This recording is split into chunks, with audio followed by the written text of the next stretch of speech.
44.1. Yeah, I don't have any points. No dots. Is there a KHZ after that? God, this is so embarrassing. No, I This got is like our rec level. 200th episode. I got something called recording level, right? Rec level. Yeah. That's at 67. And I then don't my know. volume is at 60. I think it sounds fine. I think some people have like a broken headphone and they're just assuming everyone can hear and shit, you know? We're not getting too many. One guy, fuck that guy. I think I sound fine. I know, but a couple people go, hey, the mix. They use words I don't even understand. The input, the mix, the max. Well, they can go mix cyanide in their drink and kill themselves. Fuck them. Also, I'm so ill prepared for this episode. We have nothing. What are we talking about? Bowling? It's only going to get worse when I'm fucking in Europe next. I know this is bad because you're going to Europe for 6 weeks. I can't imagine what your relationship with Louis is going to be like when you come back. I don't know who's going to hate who more. I think you're both going to be calling me going, Jesus, this guy's a scumbag. We'll be doing a podcast. It'll be like 2 a.m. for you recording. Be like we should get him back on again. Yeah, we'll get him back on. Sure, I'll have him in the room with me, you know? Oh, man. Both our faces, and if we can fit them in one square, you know? I don't, who knows if this trip's going to happen? I mean, it's so crazily up in the, I mean, like, my PCR came back positive still. Whoa, really? You were in my house yesterday. Yeah, I don't have it, but it's just the fucking PCR. It's like any little bit, it says you're positive. But like, she's like, Leah, the manager, she's like, it should be fine. She's like, you have a letter, because I had to get a letter from my doctor, like saying like I got COVID like on January 30th. But then Leah, the manager, was like, U.S. doesn't accept recovery letter. I mean, Israel doesn't accept recovery letters from the U.S. Because I forget, like, America's like a failed state that no one trusts. It's like a third world country. I'm like, recovery letter, like, sure, some fucking, charlatan doctor. So I'm just hoping I go there. They give you a PCR, but they said they can do a test to see if I have antibodies. But I might get stuck in Israel, my homeland. Oh, my God. You belong in Israel. I feel like you'd be great over there. And then Louis still going to Kiev, even though there's like a war happening right now. And it's like, it's going to be crazy. Yeah. That war is full of shit. I listened to one podcast and the guy was like, Russia's not invading. So now I'm like 100% sure Russia's not invading. He's like, it's all bullshit. Even in that thing, you said the other guy on the podcast was saying they're definitely invading. Well, he didn't say that. He just said we need to intervene. It was a debate about whether or not America should intervene and blah, blah, blah. So I wonder if America will intervene you being stuck in Israel. Because I feel like the whole country will go, we're good. So I haven't tested. My last COVID test was the positive test. I wonder if I still test positive. You might have it. This PCR, it goes deep, man. They fucking find like just a little shred of it. And they're like, positive. Yeah. Because mine was Christmas. I mean, it was like, and they say it can be up to like 9 months. You're forever contagious. You have to wear a bubble after 2 months. I don't know. The PCR the rapid's different. The rapid will say you're negative even when you have it. It's like good for the whole time, but the PCR is, the Israel, so bunch of fucking hypochondriac Jews. So you have to do a PCR the minute you get off the plane. When you leave, it's crazy. Yeah. Why do you hate Israel? Why do you hate Jews? What's going on there? I hate Israelis. Really? Yes. Israeli. Yeah. I think, and the French, I find the French and the Israeli to be the most annoying group of people, but I think they're very similar, but I think Israeli Kentucky Jews are pretty brutal. I think Israeli Jews are like, they're just like, they have none of the nebbishness of us, the ones in America. So they're like macho. It's like alpha. It's gross. Right. Alpha Jews. Yeah, alpha Jews. They're not afraid of death. It's just like they're not like they're facing it at every moment. But it's like, to me, I support Israel. To me, part of being Jewish is to be a neurotic little bitch. Like that's like to me a big part of the culture. I don't even like, they're like a whole different type of Jew. Yeah, they're tough Jews. They're like military. We got guns. We'll fuck you up, Jews. I know. I don't like it. And can I tell you why it's bad? Because Jews, you know how we say we're the chosen people? I guess I try not to listen to any Jews. We say we're the chosen people. That's a big thing. God chose us. And that's an obnoxious belief to be like, hey, we're the chosen people. But Jews in America or other Jews, like we're very like self-hatred. So when we say we're the chosen people, we balance it out with being self-hateful. So we're like, we're the chosen people, but we don't really get it either. You know what I mean? Like, we don't know why they picked us. But the Israeli Jews are like, yes, we are the chosen people and we will destroy you. It's like pure hubris. Right. But don't you see, isn't there something to the fact that like all the countries around them kind of open about wanting them off the map? I mean, doesn't that give you a little bit of like, I get it. I mean, we're annoyed. I don't know. Yeah, that's how it works. I don't know. I mean, Israel's a complicated situation. I don't pretend to know. I mean, it's complicated. You can't ignore the Holocaust, but you can't use the Holocaust to justify everything. You know what I mean? It's a complicated situation. Yeah, I'm not saying it's not complicated, but anyways, we're here to talk about film. We haven't watched any films. I don't know what we're talking about. We're doing Nightmare Alley. But I got to tell you this crazy story before. All right, tell me this crazy story, because last night you turned into a 17-year-old angst asshole. I came home. For those who don't know, Raanan, I put my neck on the line. I've lived here for years. I have the best landlord, the best apartment. I got Steve Rogers and Caitlin Palufo apartment. Not a peep. They're just perfect tenants. Then yesterday, I get Raanan in. I have such a unblemished record with this landlord that he just lets me get anybody in. I should have put more thought into you coming, because I just like you, but I realize you're a mess of a human. And so now you're living here. Yesterday, you broke your key in the door. So we had to have like an emergency locksmith come, leave the door open ajar. Then I come home a few hours later and it smells like fucking Woodstock in here. It's just a cloud of weed in here. The whole building. It was bad. It was bad. But I got so high. It was bad. It was really bad. I got high in my hallway. Like, it's just such like I think of us as like a mature adult building. There's 4 units. The landlord's daughter lives like 50 feet from your room. And you fucking, what do you call it? Mushroom cloud. What's that? Fishbowl. You fishbowled the apartment. I feel like you were my dad all mad at me. I got a text. They're like, the whole place smells like weed. What are you doing? I had to come to your place and apologize. I was still like so high. But you broke the key like an hour earlier. Like you literally broke the property and he's mad. And earlier in the day, you were like, does the landlord hate me? Am I going to get evicted? Those were your quotes. And what you did to counteract that was to make the entire building smell like I forget, drugs. Like weed's like legal. I forget what the situation. I get. Well, call it. I guess you're not allowed to smoke weed in an apartment. I know. I didn't read the renter's agreement, but I imagine somewhere in it says don't smoke a ton of weed with a strange lady you don't know. Yeah, it was bad. And I was like, have you ever smoked weed? Have I ever smoked weed? What am I, an asshole? Of course I smoked weed. I'm an addict. I don't understand it. It is literally the same thing as having a panic attack. It's the same thing. You're just disassociated.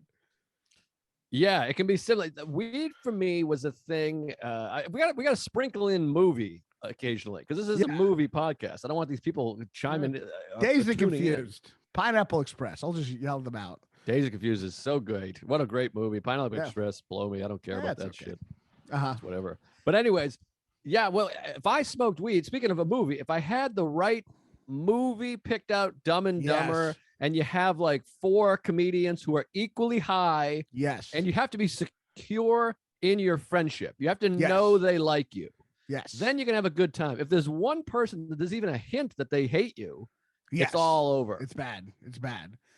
Well, I mean, to me, like, anxiety is disassociated. I'm like stuck. I'll be a movie. Being John Malkovich. Yes. You know how he's like, when they go into John Malkovich's head, they're like stuck in the head looking out.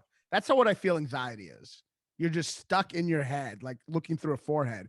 And that's what I feel weed is. I think weed is just like, I just felt like trapped in my body, and I felt like disassociated. I felt like I was watching a movie of you just yelling at me for smoking weed and telling me that, you regretted having me in this apartment building. Like, it was like a movie I was watching. I was like, I was like, Raanan looks really uncomfortable right now with Joe yelling at him. I was just like watching a movie. How was my performance? Because I got a movie coming out. And I hope it's pretty good. You seem really upset, but like, well, I was telling you I was upset. First of all, you want to play into the fact that you're high. So it's like, it's easy to get revenge on the guy that stinks up the apartment because you just say everyone hates you. Yeah, it was bad. Which is not far off.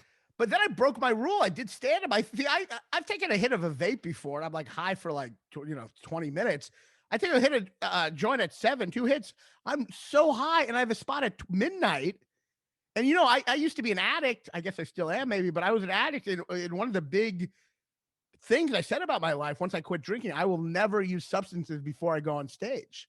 You probably feel the same way. Like I ruined so much comedy being drunk on stage or being I mean, I high. feel like that's not an addict. I mean, the idea of it, an addict is like, I can't use substances at all. You're like, oh, Right. maybe use them sometimes. If I might get laid, I'll use them, and then I'll just be fine and stop. That doesn't really sound like an Well, I'm a addict. to sex me. addict. That's the and then if they're drugs, I'll Oh. take it. But like, but so I was really high and I had to go on stage disassociated. But here's the problem: I had the best set of my life. Oh, interesting. Yeah, I it was bet. really good. I was Yeah. wondering that. I was like, I could see you being a guy who's now like, I need a little weed before him. By the way, what a bummer to be a sex addict and unattractive. I know. That Well, sucks. I have a bit. I'm an addict, but I'm always going through withdrawal. You know, I'm fun. Oh, I don't know the bit. That is that the whole bit? Because That's the whole wasn't bit. very Maybe I good. can't even really call that a bit. But so yeah, it was but then I guess I was on stage and I was like, I forget that, like, I guess a lot of times I'm on stage disassociating and just going through material. I say all the time anyway. Mhm. So it wasn't that. So yeah, I had a great set. But then this is the story I gotta tell you. I mean, it's crazy. You ready for a crazy story? I'm ready. I hope the audience is ready. Is it movie involved at all? I mean, it's cinematic. Okay, great. It's like a movie. This is like a Well, movie, it's guys. not really that cinematic. Yeah. But it's internal. But I have to, like, I don't want you to freak out, so I have to have a little like thing at the beginning, which I'll just say. I mean, it'll ruin a little of the twist, but I have to say it. I don't want to fuck you up. Eli Sears is fine. Okay, Okay. that's I mean, I don't care about Eli. You could Well, have just said he died. I don't know. I'm just letting you know. So Eli Sears, if you don't know, great comic, brilliant. They don't writer. know. For sure, they don't know. Well, he's a comic. I used to do a podcast with him, the Roast Ghost, and he has a lot of anxiety, mental illness.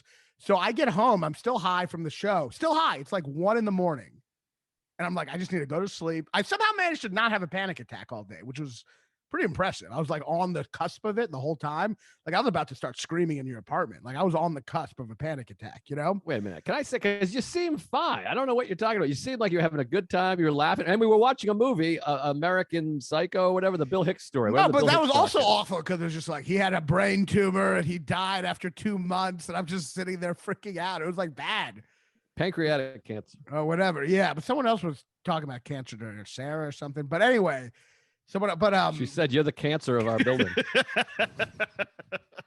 you're good with funny guy. Jerry Seinfeld, the funny guy. So I'm high and I'm like, I'll just go to sleep. I've managed to not have a panic attack. I've done okay. I did the set. I check my email before I go to sleep, and I get an email through my website from a guy I don't know, right? Mhm. And the email, this is all the email says. It just says, have you talked to Eli? I think he may have killed himself. Oh, geez. That's like the email. And I'm Right. just immediately like, assume it's true, which is, I mean, an insult to Eli, but like immediately I was like, immediately I was like, I should have seen this coming. Like That it makes was sense, like, yeah. it was bad. Like I was like, and then I started creating this whole narrative in my head. I'm like, you know, he's a great guy and I haven't seen him in a while and I should have like checked in. Maybe if I checked in, I could have like saved his life, you know? It was like a whole thing. By the way, can I interrupt for 1 second? Yeah.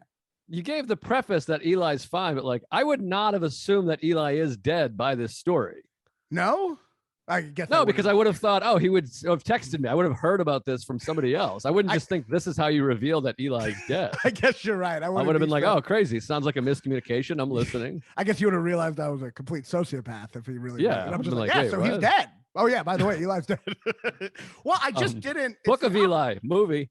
I mean, it's the opposite of sociopaths because I'm like, I just want to make sure you didn't go through the emotional roller coaster I went through, you know? Sure. So I'm like, he's dead. And I go on his Instagram and everything. It's all logged off. Like he has no Instagram, no Facebook. It's all logged off. I'm like, he killed himself. And I mean, no offense to him, but it seems like he would kill himself. So I was just like, I thought it was true. Like it seems like he's, you know, it just made sense. And I start like, I messaged Maddie. We split an Uber coming back. I was like, I think Eli, like, I just got this message that he killed himself. Oh my God. And she's like, Maddie oh my- Wiener? Maddie Smith. Ah. Who didn't seem to be that upset, by the way. But So I'm freaking out. I had created this whole narrative in my head where I'm like, I should have checked in on him, and now he's dead. And I literally like made a prayer, a pledge to myself. I'm like, never ever let a friend like drift off. Always check in because you never know. And then I like just decided to text him, and I was like, "Are you okay? I just heard something terrible." And he texted back immediately. He's like, "I'm fine. What's up?" And then I called him. I'm talking to him on the phone. It's crazy. Like I thought he was dead, and now he's alive on the phone. He's like, yeah, and then you're just annoyed. You're like, ah, shit. Well, can't get this guy off the phone. It was just crazy. And then he's like, yeah, I was like, I gotta go, Jesus. But he's like, I run the 40 roast jokes by you. I was like, oh, I wish you were dead. But he like was like, yeah, I logged off on everything, and I guess one of my lunatic fans thought I'd killed myself, which is hilarious. That we're so addicted to the media, social media, that someone saw someone log off stuff, and their only assumption was he must be dead. Right. Like that's well, and also he's a guy who has, like you said, mental illness and probably talks about suicide and jokes about anything. Serious mental illness, yeah.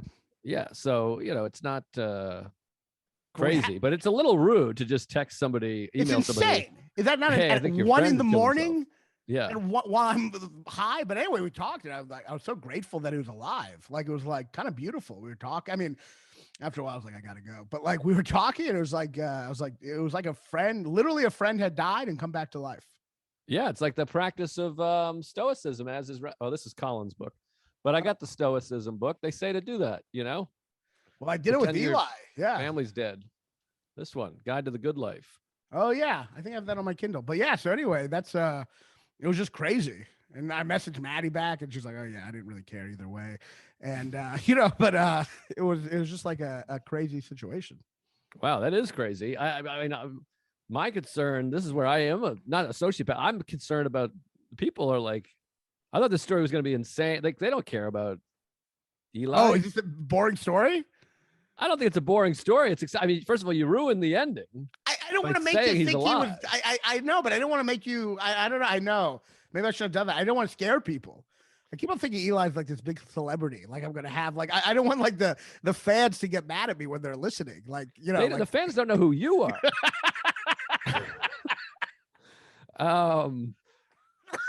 No, I could just see the comments already being like, nobody cares. We want to hear movies. I have to label this.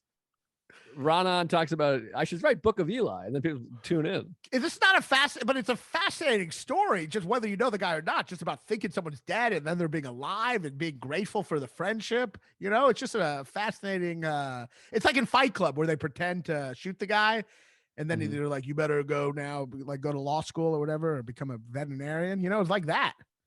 No, it is like that. I just know I'm not talking about real life. I'm talking about the YouTube people are going to be like, what is this? Give us a timestamp. Nobody gives a shit about Eli, even though Eli's funnier than Raanan will ever be. But you know what I mean? It's just like, yeah. Well, maybe it'll make me kill myself, Show that would be nice. Yeah. Well, I'll definitely stink up the place. No one's visiting me. That'll take a long time. Well, you're going to be gone for a long time, right? Like 5 weeks. 5 weeks. It's insane. It's insane. But let's talk about movies. I'm sorry I told this story about life and existentialism and but no, it's a beautiful story. I'm glad Eli's okay, but that is insane.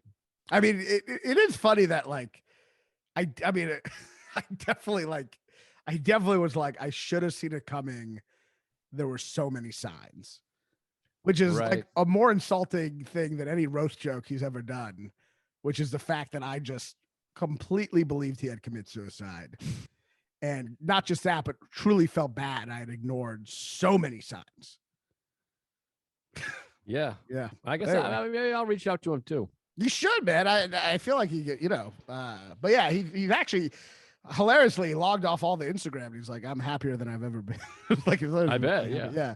Well, I feel like a spiritual guy. He's a thoughtful guy. He's religious.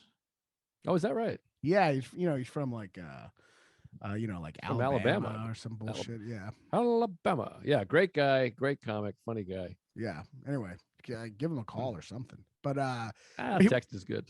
Yeah. We're here to talk about a movie that I that's really stuck with me. Yeah, you kind of didn't care for it. This is interesting. You're on quite a ride with this movie because I told you it was awesome. You liked half of it. You hated the second half, but then you haven't stopped talking about the goddamn thing. Well, I'm a big guy when it comes to the resonating factor. I think that's how you value a movie, not what you. I mean, yes, experiencing it at the time, but it's what haunts you. You know, Good name for a movie, The Resignating Factor. the resonating factor. I thought Like an action what film. haunts you. That's kind of good too. What haunts you. Oh, that's not bad. But so I was running the other day. So yeah, I love Guillermo del Toro. One, it's crazy thing. Was the bodega closing? Funny guy. You look like Guillermo del Toro. No, come on. I mean, A little bit. Yeah, a little. He's such a fat, nice guy. You know. Yeah, that's what I'm saying. You're out of half the- that. Out of the three amigos, you know him, Inuit, and Quaron. How do you say his name? Inuit Revenant I don't guy. know. Quaron. I don't even know how to say the other name. Quaron. Yeah, I don't know. But the Revenant guy is the best one, I think. No, I think no. Really? Quaron is the best one. What's his? Roma, the top 10 greatest movies of all time. I know about Roma. I know all about Roma. What's the other one? Children of Men. Okay, I love that. All right, maybe he's better. He's number one. Number two, I think Guillermo might be number three.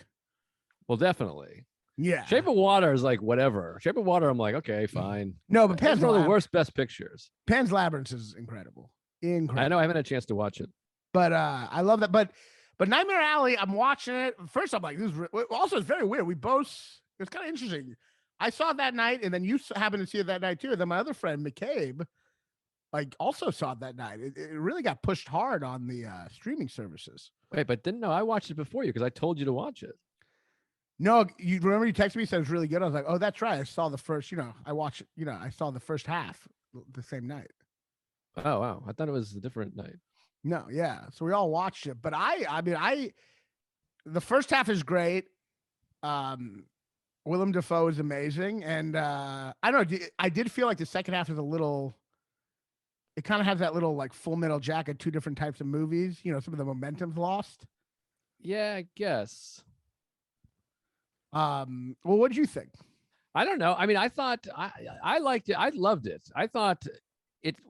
The trailer and everything, I wasn't sure what it was. I was like, what is this? The poster looked weird. I was like, kind of whatever. But now I'm trying to watch all these Academy Award nominations. Yeah. And even though it seems like a lot of them just suck. Because I want to talk about Belfast. Maybe I'll talk about Belfast too, even though you haven't seen it.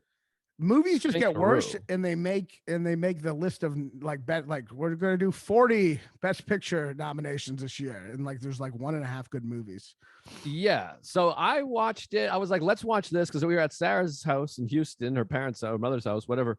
And I was like, hey, this one's nominated. It's on Hulu. It's free. Let's watch it. I like Bradley Cooper. I like Guillermo enough. I like Guillermo. Is that how you say his name? Yeah, Del Toro. Guillermo, It's Del like Toro. I like that he's at least. I know it's an artistic film. It's a guy that's like consciously making a movie. He's trying to say something. He's trying to do something. It'll be interesting. You know, I love the cinematography in his movies. So I'm like, at least I'm watching a film. Yeah. Even if I think it sucks. And I like Bradley Cooper. I like Kate Blanchett, and I love Richard Jenkins, and Willem Dafoe's fun too. Sometimes Willem Dafoe, I'm like, is he good? I can't even tell. No, he's great. I think he's amazing in this. Like a true, like just amoral. He's great in this. Yeah, true amoral person. I mean, it's like incredible. Like, well, I love Guillermo because I mean, he's obviously like, he has that Tarantino thing of like he's always making an homage to a different movie, Yeah, right. Yes. And there is like this comic book quality, like this graphic novel quality to his movies, but there's also some serious dark absurdity and existentialism in his movies. That is like an interesting mix between the two things. I like Pan's Labyrinth uses fantasy elements, but it's also this like very bleak movie about fascism in Spain and the evil and the fantasies that make give you meaning and shit. So, but I thought the second half, like it got a little, once it cuts to, you set up the circus is awesome, but then it cuts to him like already in this new world, and it felt like the momentum got lost, right? When that happened. I guess so. I don't know. I did not feel that way. I feel like you're doing a trick where you're like telling me that that's how I felt, and So then you I'm just, falling for it because you're so you just, smarter than me. So I'm so you like, just, yeah. you just love the movie, and that's fine. Well, here's the thing. I mean, I did. First of all, we talked about this a little bit. Attention span is so difficult now. To sit Yeah. at a theater, I'm better. I'm going to the theater later to see The Worst Person in the World, which I heard is great. I'm very excited about it. Oh yeah. But so this movie, I watched 50 minutes of it, and then it fades to black in between sequences, probably around that time. And I paused. I was like, let me get some water. Let me take a piss. And do you ever have this with movies where I literally am enjoying the hell out of the movie? I'm like, this movie's terrific. And then we pause for about 20 minutes, and I'm like, I don't even need to watch the rest of that. I can start watching something else. I'm like, that was fun. It's like, and I don't know if it's a criticism of the movie, but I think it's more just the time we're living in, our attention spans. I'm like, I get it. He works at the carnival. It's fun. It's crazy. Well, it's a weird thing now where like everything on TikTok, like stand-up videos have to be 2 seconds long, and you post half a joke and it'll get a billion views. But meanwhile, movies are all like Holocaust movie length now. So it's an Right. interesting dichotomy where it's like our attention spans really decrease, but movies just keep on getting longer and longer, And less people see them. Yeah, because they're not hitting that TikTok 60-second bullshit, But I also think that first half kind of resolved itself in an interesting way. And I get it. I mean, it's an intent, like, to me, watching a full movie straight through at this point is like meditation.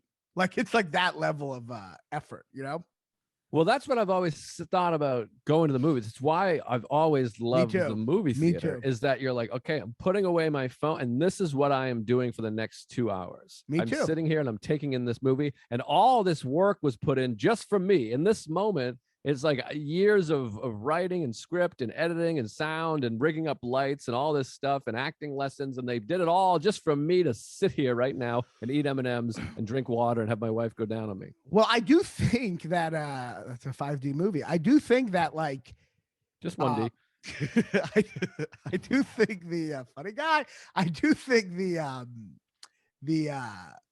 what am I gonna say? The hardest part about like watching a movie now at home is if you have your phone on, you're not fully watching the movie and you're missing a lot of shit. To really watch a movie outside of theaters, you have to be away from your phone, which I do, but it's tough because you really, like, I think if you're watching a movie while your phone's nearby and you're looking at it, it decreases your attention to such a great degree when you're missing important stuff, Of course, and you're bad with your phone. You seem like a guy who wouldn't be, because you have glasses, you're a Jew, you're a very intellectual guy, you read a lot, you take baths. So it is a surprise to me when we started spending more time together how bad you are on your phone. Well, we've talked about, I'm a dry drunk. I quit alcohol and drugs, and now I'm addicted to sex and my phone. Yeah, and you did drugs last night, but that's neither here nor there. But yeah, I guess I'm not sober either. I mean, you literally were like fucked up. The whole first half of this podcast is talking about how fucked up you were. I've been 12 hours ago. I've been sober for 5 years, except for the weed and then the crate I drank. Yeah, you've been sober for 14 hours. But yes, it is hard. But I do think once he goes and gets, I don't know, there's something about once he gets like popular, there's just a weird momentum lost a little, because you just set up all these great characters and then to see them all like disappear in this whole of the world. And then also Bradley Cooper, like he's got that Southern accent, but then when he becomes like the famous mentalist, he's got to put on a fancy Southern accent, which is just weird. But I think the thing that really stuck with me in the movie is that really resonated is like the whole movie you're watching him, you're thinking he's like this bad guy, and then all the people around him you realize are like much worse. And the part where Kate Blanchett, where she tells him like, where he realizes like she stole the money, but she doesn't even need it. And she says to him, like,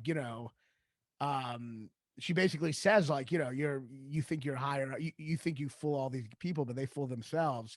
You're no different than them. And you realize that he's a cog in the machine, just like he's a charlatan, but charlatans are also as much a cog in the machine, especially him, because he's just trying to get rich, which is the ultimate cog in the machine, Yeah, it's interesting because I feel like I had some different interpretations. And again, it is hard for me to talk about movies that I watched one time at home without even taking notes or knowing we're going to talk about it. But See, I didn't see him as this like evil guy or a bad guy throughout it. I was like rooting for him. I saw him as a guy that had a something tragic happened. He obviously was a damaged guy, and I saw him killing the guy from A League of Their Own was accidental. But I think I'm wrong about that, or you're saying I'm wrong about that.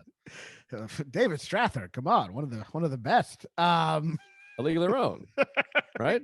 You literally chose his like smallest role ever. I don't know. I thought he's pretty great in that. And then Gina Davis's husband in like one scene. No, he's not. No, that's Bill Pullman.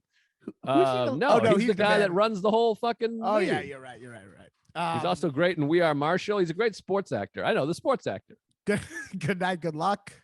But he stinks. Yeah, for sure. Yeah, well, we got a disagreement. I thought he definitely killed him to get his book. But do you think that now? You thought it was an accident? I don't know. I have to watch the movie again. This is what I'm talking about. I watched you watch a film one time 9 days ago. Yeah.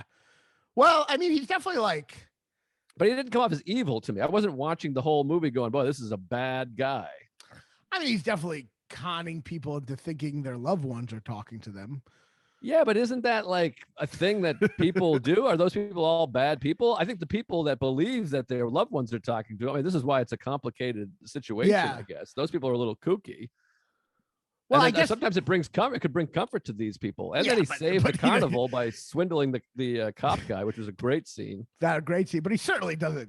It's not like he cares that it brings comfort. Well, he's like, well, it brings comfort to them. That's certainly not what he cares about, you know? No, I guess not. But I don't know. I just personally wasn't watching it. Maybe because he's the star. Maybe because I like Bradley Cooper. I just felt like he seemed like an empathetic guy. He kept having these tragic moments. So I empathize because I'm an empathetic guy. I know. I think that is what's complicated. I mean, he is very Machiavellian, trying to rise up very quickly. And he's definitely a charlatan. But there's obviously like issues with his dad that are emotional and complicated. And I do think when you find out like, you know, Cate Blanchett is just pure manipulation that transcends money. And she's just literally doing it to show him off that because he made her feel dumb. You know what I mean? And when you see Richard Jenkins, who's an amazing character. I mean, Richard Jenkins' character in this is incredible. I mean, like your perspective of him changes so much because you see him as a mark, as a victim of Bradley Cooper. And then you find out he's trying to pay his way to like to expiate his guilt from this woman. And then it's a weird thing where he feels guilty, but he also thinks he can buy his way out of it, which is fascinating because it's like a spiritual thing that he thinks he can buy his way out of, which is like kind of hilarious, honestly. Like, I have enough money to get this ghost to come back and forgive me. Like, it's like hilarious. But then you find out he's a serial killer. Right. And you're like, oh, so it's such an interesting twist that this Mark is way more evil than Bradley Cooper. I just love that flip. That's something that stuck with me, like, as a flip of just like just looking at him from a completely different perspective. When he says, I heard all those women, you're like, whoa. Like, cause it's like, you know, you're thinking it's such an interesting thing where it's like someone's feeling guilty. And so they start confessing. Right. The confession is like, no, that's not forgivable. You know what I mean? It's like, it's such an interesting feeling to produce in the audience, you know? And all that horse shit happened in this boring second half of the movie. I know. I'm taking it back a little. I think I think it's a little tough when it starts. But I think that shit really stuck with me. And Cate Blanchett's speech to him is like amazing, you know? And I think this is real, you know, because it's very much a Trump movie of like charlatans, you know. But by the end, you see this charlatan is just purely a cog in the machine like anyone else, you know. And it's an interesting, your perspective changes by the end. And when he becomes a geek, which you do kind of see coming. You see that coming. Yeah, I called that about 40% of the way into the movie, but still. You see it coming. It's effective. It's still effective. And I love how they don't show him become a geek. I love how it just closes on that shot. That's a beautiful last shot. It's a beautiful last shot, and it's well performed. What do you think of Bradley Cooper? Is he good? Is he great? Is he mediocre? What is he? I mean, he's good. He has like a little Nicolas Cage in him, where it's like when he's over the top, he's great. But unlike Nicolas Cage, he can still do well straight. Like Nicolas Cage can't play straight without being like so boring, you know? Yeah, Cage. I'm not into the Cage scene, and some people will get mad at you for that. I like Bringing Out the Dead because it's Scorsese. Yeah, no, And I it's mean, not he's great, but definitely. I mean, he's like, like if he's not, larger than life, it's pretty like bad, I think sometimes when he is larger than life, it's bad. Yeah, true. Yeah. So not great, but I think Bradley Cooper's good. I think he's good. I mean, I think he's very good in this. It's tough. Southern accents are very tough for me when you're already a famous actor because it's like, especially because no one else really has a Southern accent. So when he has it in the movie, I'm just the whole time just like, well, it just feels so much like an accent. I don't know. See, to me, but Southern accent never bothers me because I'm from the North, so Southern accents never bother me. They all sound fine and charming and consistent because I don't know shit. But I'm a a fucking Boston accent, redneck. I'm like, this is dog shit. When they try, I watched like 13 Days. I'm like, this is a piece of shit. Well, I'm the way with the South. I'm a South expert. I'm from the South. Right? No, I know. Although someone's saying that Kentucky's not the South. That was insane. Yeah, who was that? It was either Chavone or Steve Rogers. I can't remember. Yeah, it's definitely the South. Yeah, we had slaves. What? How more South can you be? Well, you can be further south. I mean, further south, but I mean, I'm sure there's places in the northern hemisphere that had slaves, right? Yeah, at a certain point, yeah. I mean, hemisphere. It's all in the northern hemisphere, but you know what I mean. The northern Mason-Dixon line, didn't it? Yeah, yeah, of course. There were slaves at a certain point, but then they didn't. But then at a certain point, they stopped, and the South were like, "We're going to keep this tradition going." But they're very traditional in the South. But yeah. So I don't know. His Southern accent is a little weird, but yeah, no, I thought he was great. I think that last moment when he was like, "I was born." What's the like? I was born to play. I was born for it. Yeah, I was born. Baby, we were born to run. Well, that's an amazing part because you're watching the charlatan the whole time, and then at the end you just see him as purely trapped by everything, and it's just like interesting. Like it's the thing I like in a movie. He doesn't change necessarily, but like your perception of his changes. Yeah, well, I feel like he does really does change to some degree. Yeah. I mean, is he not becoming a geek? Yeah. But he doesn't get more moral. He doesn't have a positive arc or something. You know what I mean? Right. But I enjoyed. I was surprised by it, and I don't know. It's like of the Best Picture nominee, like Don't Look Up. I hated. I tried to watch Belfast the other night. I couldn't get through it. I think this movie sucks. I think it sucks so bad. Don't even bother trying to watch this movie. And I'll probably get shit for this. You hate everything, whatever. But it's so cute. It's like this cute. And it's about the Troubles. And I've said it before. I'm like, I want like Martin Scorsese to make a movie about the Troubles or somebody like that. This is like, boop, boop, boop, boop, boop. It's just Van Morrison songs that happened after the year the movie takes place in, which is always weird. Well, also, who wants to see about the Troubles from the perspective of the fucking Protestants? Fuck them. Well, go Catholic. It's also just the kid is too cutesy. He's too precocious. I got about halfway through this movie and I was like, I just get it. I've seen all this. It's cliched. It's too soft. It was a bad actor. I think that's what it is, right? I think that's part of it. That's a big part of it. But it just felt so much like we got to get out of this town. Oh, we can't get out of this town. Here come the bad guys, the torches. And it's just like, you can see that there's like extras. It's not properly like violent. The kid's just like too aw shucksy. And it's like this weird boy meets girl, third graders. Like, who cares about like fuck? 8-year-old love? Maybe in the second half. I don't know. Maybe it's like a Full Metal Jacket thing. He said. You couldn't even finish it. No, I said that 3 times. You were too busy saying charlatan for the 11th time to hear what I was saying. I couldn't finish your story about it. Yeah, no, it sounds like this kid's just a bad actor. I mean, just saying. That's what you're beating around the bush. He just sucked. Maybe if he was good, it would have been a better movie. But I said, I mean, we're beating us in circles. He's still high. What's going on here? I might still be high. By the way, if someone smoked weed every time you said charlatan, they'd be higher than you were fucking 10 hours ago. How you doing with the YouTube comment? The YouTube commenters are always like, how many times are they going to say this word? I don't have a lot of words. So you do read the comments. I glance sometimes. All right. Busted. Boy, that's a lot I don't know about you. You look at your phone during movies. You talk during the biggest parts of the movies. You read the YouTube comments. I don't even know who you are. I'm a liar. You're George. Anytime I get interviewed for comedy, they're like, "What's your process?" And I'm like, "I write 5 pages every morning." And that's like not true. No, I know. You're like, well, I don't do anything really. Every once in a while, I say something. Someone's like, "That's a bit," and I'm like, "Okay." And I say that more. But I just always throw dick and ass into it. But yeah, so what is I haven't been able to watch Drive My Car because it's only in theaters and it's not playing anywhere. Best movie, so much better than every other fucking movie. But don't worry, buddy. It's gonna be on HBO Max soon.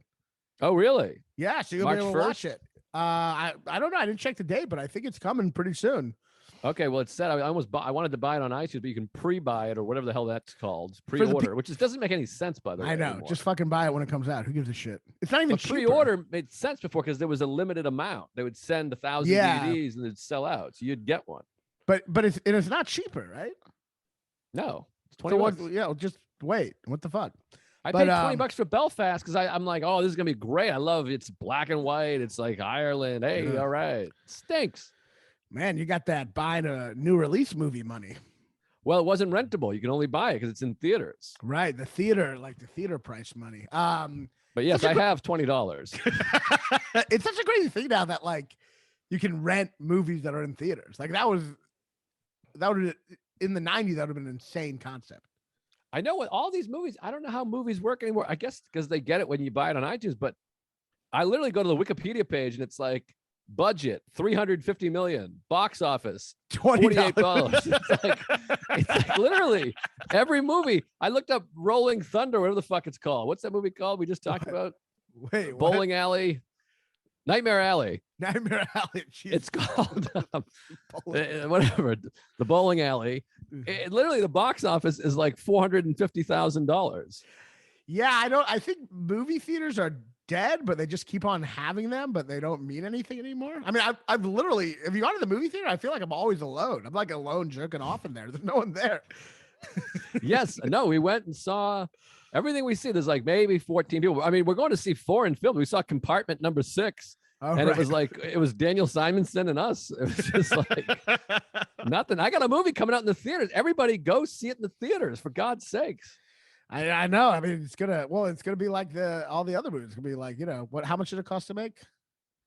Like $1.7 million. Say 1.7 million and under. It's gonna be like Joe List's mom rented it on Joe's credit card. Well, at least, yeah, I don't know. We'll see how it goes. But and then you get the number of what the money you make off of every ticket. It's like 40 cents on the ticket. So everyone buy 1 million tickets. Maybe it'll blow up. You'll become rich.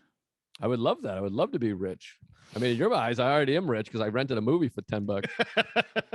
It's just like the new release. Well, it's not that you rented it; it's that you only watched half. If I spend $20, I would have made sure to finish the whole thing. Maybe I'll finish it at some point, but that's the Jew in sometimes me. I'm a big believer. If you hate a movie, don't keep watching it. Life is short. I know, but it goes back to the whole attention span thing. I feel that's why we got to just see movies in theaters because it'll make us go through the whole movie, But I leave movie theater. I've left the movie theater many times. I've done it 3 times. Ooh, let's talk about that. What movies did you leave? Well, I get so much shit for this one. One of them people consider like a masterpiece. boy. And it's not that I hate it. I was like, I get it. And the movie is Iron Man. Oh yeah. Oh, you Didn't give a laughed? fuck. Wow. I just was like, I get it. I get what I'm watching. It's because first of all, you go to the movies on the road as a comic. You're on the road. You have the whole day to kill. You write for 10 minutes. You jerk off twice. And so you're like, I'll go to a movie. Yeah. And I just watched half the movie and I'm like, I understand. I get it. He turns into the Iron Man. It's hard. It breaks at true. first. It's Then it like- starts to work. Okay, got it. I totally understand that because it's like you watch Nightmare Alley, you watch a movie that's like a movie, and you really don't know what's going to happen. You know what I mean? Yes. And like in Iron Man, people are like, "Don't spoil Iron Man." The fucking good guy wins. You fucking retard. Like, what do you mean? Yeah. It's not a. It is. There's something that's so uninteresting because it's going to have a happy bullshit ending. Particularly when it's an origin story. Yeah. I would much rather just every movie they gotta like, there's the origin. I'm like, Yeah, I get it. He gets bit by a spider, he builds a cape, whatever. He's not going to get AIDS and die, and like he's going to become the person. Yeah. The other one was sorry. Yeah, go no, ahead. yeah, keep on going. Yeah. Did you ever see this movie? Monuments Men. Oh, this is John Goodman and Bill Murray. It's like the best cast ever. Another Clooney movie? Another boring. it was Clooney, yeah. Yeah, another boring Clooney movie. He's made like 22 flops. That movie I got like 10 minutes into and was Really? like, what? Is it that bad? I mean, I watched more of it, but like within a couple minutes, I was like, this is the worst movie. And another movie I didn't leave because I was with Joe Mackey and Michelle Wolf, we just made fun of it, was that other one where Andrew Garfield, who I can't stand, Oh, the retard in the war. looks the retard in the war. He's like, "Where's my gun?" I couldn't believe how bad it was. Shockingly bad. No matter how many times I have to remind myself he's not actually mentally handicapped, I still think he's mentally handicapped. Like, I keep on reminding me, oh, he's not mentally, he's just like a pacifist. But in my head, he's just mentally handicapped. How funny is it that I'm going to have a movie in theaters that has like a big green Rotten Tomato and says 6%, and there's just hours of me being like, that guy sucks. It's a bad script. I think he's retarded, and it's just going to be a movie that's about me and my parents. I think you can get a high number. It's a good movie. Dude, there's no way. Even if we made, Casablanca, No, because they're going to be like, this guy's a rapist. Oh, right. I forgot about that. Me too. I always forget. Me too. But yeah, but outside of that, like it's a good independent movie about people.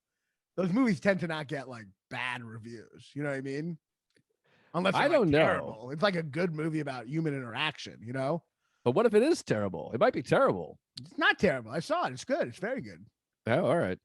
But I mean, I don't know. But yeah, maybe they'll just be like, yeah, they'll just. Be I think it's gonna be 47% tops. I thought Louis just changed his name. Have an alias. Well, he's in the movie. Oh yeah. Just act like we just got a small part for him. Yeah, we'll see. But it is embarrassing. Like, there's gonna be all these clips of me being like, George Clooney sucks and whatever. But he does. Like, is there any actors out there that have like hours of podcasts just trashing all their other actors? Brian Cox talks shit all the time. Like in his memoir, Brian Cox in his memoir, he's just like, Michael Caine's a fag, and he's just like talks shit the whole time. I know, but does he say they suck and their movies suck? Yeah, he's like he doesn't care. It's actually quite hilarious. Have you ever heard him in an interview? No, I mean, I've watched him on some interviews. I saw him live on stage. He's hilarious. He's just like, hey, Anthony Hopkins is overrated. I mean, I know he's a friend of mine, and he'll probably see this, but it's just true. He sucks. He's just like talking shit about it. He doesn't care that it goes back to them. Wow. Yeah. That's interesting.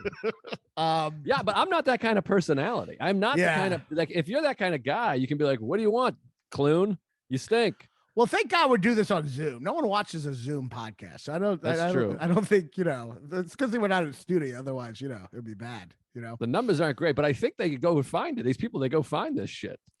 Yeah. Yeah. There's a lot of bad. I mean, it can ruin anything. You just have me just calling Michael Caine a slur, but that wasn't me. That was me pretending to be Brian Cox. Quoting. I can't believe that that linebacker for the Miami Dolphins said that about Michael Caine.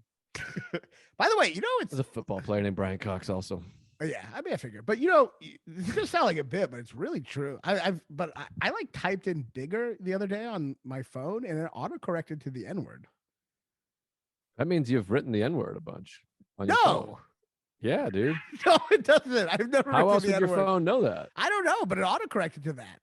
No, I think you write that a lot. No, I've never That's weird. We should cut this out. Your phone would only do that if you got high in your building and tweeted the N-word. That's crazy, anyway, dude. I mean, it was what I was trying to say, but like, did it work in the sentence? It worked both ways. It was the bad lib gotta go. All right. So anyway, can I tell you the movies I walked out of? Yes, of course. They're not. I might get more shit than you because I don't even know. People don't hate these movies. I walked out of Anger Management. Oh yeah, I don't care about that movie. That's fair. Yeah, I walked out of Bruce Almighty.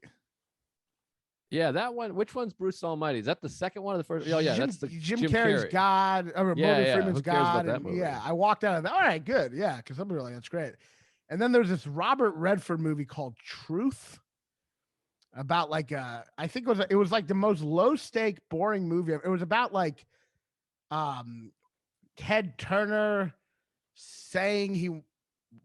Oh no, something about like George Bush saying he went to the wrong college or something. It was like the most boring thing in the world. Well, Robert Redford stinks. It was the worst. He's the worst. I think it was a movie he made. It was like the worst thing ever. It was like about a newscaster who didn't get too mad at George Bush for lying about a college class he took or something. It was the most boring bullshit I've ever seen in my life. I think I walked out on another Robert Redford movie called All Hope Is Lost, when he's on the boat. People say that movie's great.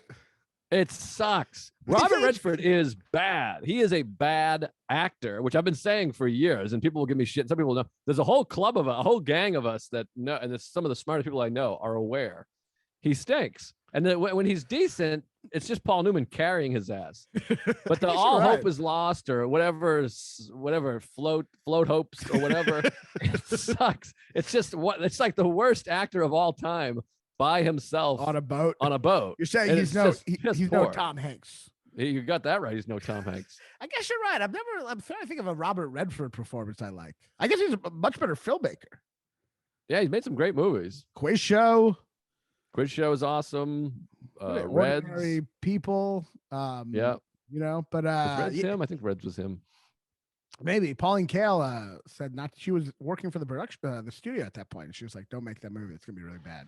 And then did really well. Yeah. But anyway, so maybe I'm thinking Reds because Robert Redford. Yeah, I think he did it with Jack Nicholson, right? Robert Redsford. I don't know. Maybe I can't remember. Either the best episode we've done or the worst. I feel like we talked about Nightmare Alley for 2 seconds. No, I think this episode stinks. I didn't do any. I just watched the movie. It was fun. I didn't know we were going to talk about it. I would have taken more notes. Well, I mean, I said the things I love about it.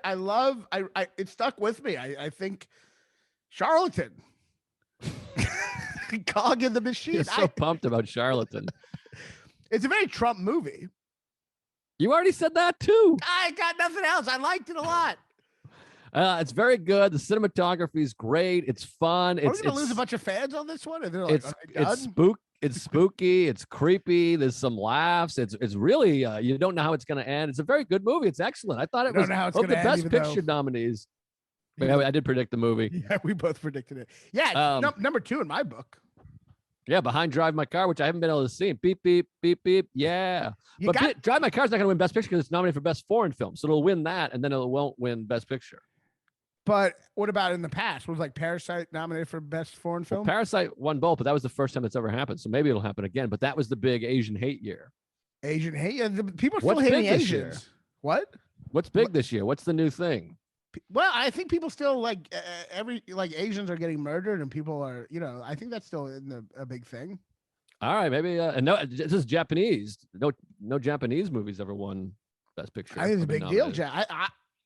It's between Drive My Car and Power of Dog, which I still have not seen Power of Dog. I tried to watch it the other day. I was bored out of my fucking mind, but I'll try to watch it again. But it's definitely between those two. I mean, Don't Look Up is like legitimately like awful.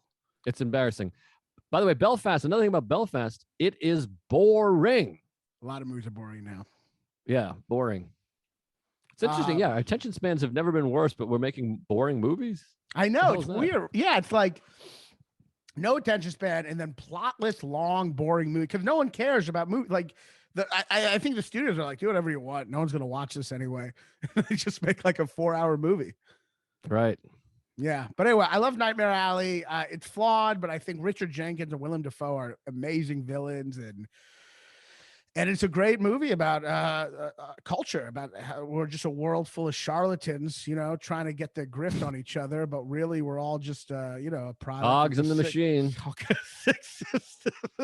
Cogs, charlatan and cogs. That's the name of this episode. I'm nervous. I'm going to Europe. My best friend just commits suicide. It's like a nervous time for me. No, it's great. I think this is a good episode. It's a lot of stuff there. It's fun. It's exciting. People listen. They listen for us, I think. They like us. There's been some good jokes here. Yeah, our movie analysis wasn't great on this one, but we highly recommend it. And if you haven't seen Drive My Car, it's fantastic. Yeah, I'm going to watch it ASAP. I'm going to see a movie right now. This has been fun. And we'll figure it out. We're going to make it work while you're 17 time zones away. And we'll I know we're late on our Patreon. We'll get a new Patreon soon. Yes, Patreon coming ASAP. Maybe we'll cut this up into 12 Patreons. But yeah, any plugs? Yeah, I don't know. Subscribe to my YouTube, for God's sakes. The special comes out April 8th. I'm at Boston, Laugh Boston, April 14, 15, 16. Buffalo the week after that, Helium, whatever 14, 15, 16 plus 7 is. I guess that's 21, 22, 23. That's great. Yeah. Go check him out and come to if you're in Europe and all those places I'm going to be on Louis C.K.'s website, I'll be there. And please come to if you're in New York, I beg you, come to my special. You can reserve tickets now. April 11th. April 11th, 8 or 10 p.m. I want people to show up to the 10 p.m. show. It'll be Raanan comedy, and we'll put the link there. Yeah. It's going to be awesome. I can't wait. All right. Great. Cut. Cut.